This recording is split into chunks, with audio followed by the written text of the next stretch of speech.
अगर आप Saudi Arabia में काम करते हैं और आपका कफील आपका इकामा रिन्यू नहीं कर रहा, तो इस सूरत में भी आप अपने कफील से तनाज़ुल ले सकते हैं और आप अपना कफील चेंज कर सकते हैं। ये बड़े सिंपल है और इस वीडियो में आपको ये बताने वाला हूँ। सऊदी अरेबिया में बिजनेस अपॉर्चुनिटीज और यहाँ पे काम करने का क्या फायदा आपको मिलता है और यहाँ पे क्या लोगों को प्रॉब्लम्स फेस करनी पड़ती हैं, उस पर मैंने कहा कि कुछ वीडियोस हम बनाते हैं। लास्ट एक वीडियो मैंने बनाई थी जिसमें मैंने आपको बताया था कि आप कैसे नकल कफाला ले सकते हैं अगर आप अपना कफील चेंज करना चाहते हैं, क्या आपके पास लीगल ऑप्शंस हैं।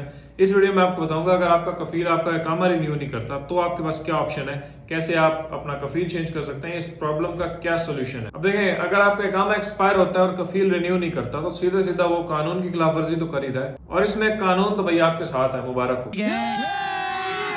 आप अपने राइट्स को इस्तेमाल करते हुए अपना कफील चेंज भी कर सकते हैं। इसके लिए आपने राब्ता करना है ministry of human resources and social development. ये एक ऐसा इदारा है जो आपको हेल्प करेगा, आप अपना कफील चेंज कर सकते हैं। आपने यहाँ पे कंप्लेंट फाइल करनी है कि भाई ये मसला चल रहा है और मेरा कफील मेरा इकामा रिन्यू नहीं कर रहा। तो ये इदारा आपको हेल्प करता है, आपको राइट देता है कि आप अपना कफील चेंज करें और नकल कफाला ने आपका ट्रांसफर किसी दूसरी कंपनी के ऊपर या कफील के ऊपर हो जाएगा। ये इनकी ऑफिशियल वेबसाइट भी है यहाँ पे, अल मवारिद अल बशरिया व तनमिया अल इज्तिमाइया। तो यहाँ पर जब आपका केस चलता है तो कफील की भी इजाजत की जरूरत नहीं होती है आपका कफील चेंज करने के लिए और आपका ट्रांसफर पॉसिबल हो जाता है किसी नए कफील पर। तो आपको एक लीगल राइट मिल जाता है और आपके पास कंप्लेंट तो है ही कि भाई ये बंदा मेरा इकामा रिन्यू नहीं कर रहा। तो आने वाले भी कुछ वीडियो में आपको कुछ नए ऑप्शन बताऊंगा। लास्ट वीडियो के नीचे जिन लोगों ने कुछ क्वेश्चंस किए थे, अगर आपके क्वेश्चंस इंपॉर्टेंट है तो मैं आपको वीडियो में आंसर करूंगा, उसमें टेंशन लेने की जरूरत नहीं है। और इस पर भी आपका कोई सवाल है तो आप नीचे पूछ सकते हैं।